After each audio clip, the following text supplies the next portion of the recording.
کنند. آدمی بی نماز حکومت خداوندی را چکار کرد؟ جنایت کرد. نماز نمیخوانه، فرمان پروردگارش نمیبره. خدا گفته ایستاد از اقیم الصلات، ای بنده خدا من تو را آفریدم، من بالای تو حکمران هستم، من بر تو نعمت دادم، چشمهای بینا دادم، دستهای گیرا دادم، زن دادم، فرزند دادم، خانه دادم، ماشین دادم، میوه های شیرینی مرا تو خورده ایستاده ای.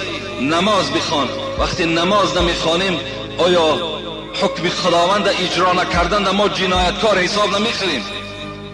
ما جنایتکار هستیم در نزد پروردگار. روزی می شود که ما و شما را پروردگار برای بینمازی در محکمه سودی خود میکشد.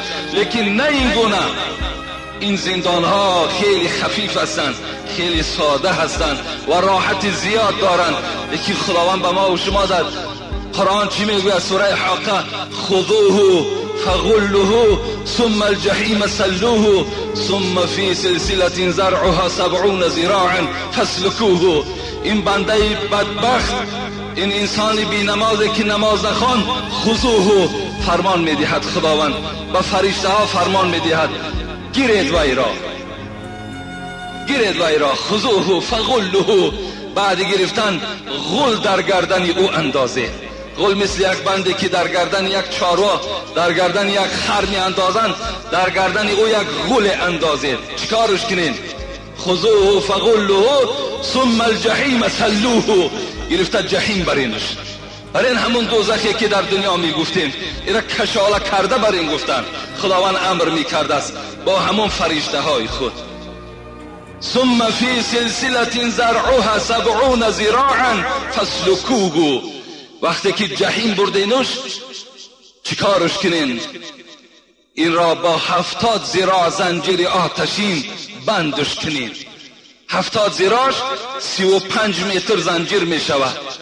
حضرت سفیان میگوید به ما خبر رسید که همان زنجیر از پس انسان داخته می شود، از دهانش برآورده می شود و همین 35 متری زنجیر آتشین در وجود آدم بینماز بسته می شود. برای چی اینقدر سخت بسته شود؟ تا که وی نجنبد، تا که عذاب بالای وی غلبه کند. این است امر پروردگار برای کسانی که در دنیا نماز نمی خوانند. شما یک آهن عادی را در بالای همین آتش های دنیوی گرم کنین، آیا قپیدن میتوانی؟ گفتی حضرت مولوی نداری طاقت یک زخم سوزن، نمی ترسی چرا از سوزی گلخن؟ ای انسان تو کور نیستی. تو اگر افسوس که عقل نداری، اگر عقل می داشتی در پیش آتش است، گلخن است، اونجا تو را می سوزانند، اونجا تو را عذاب می دهند. برای چی؟ برای تو نماز نخواندی. برای چی نماز نخواندی؟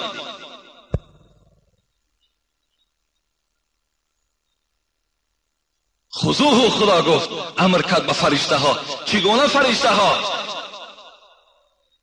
میگذاریم باز در دیگر آیت قرآن: علیها ملائکة غلاظ شداد لا یعصون الله ما امرهم و یفعلون ما یأمرون. علیها ملائکة غلاظ. خدا میگوید اون ملائکه هایی که شما را عذاب میدهند اونا غلاظ هستند، اونا زیشت روح هستند، اونا بیرحم هستند و شما رحم نمیکنند. اون چیزی که امر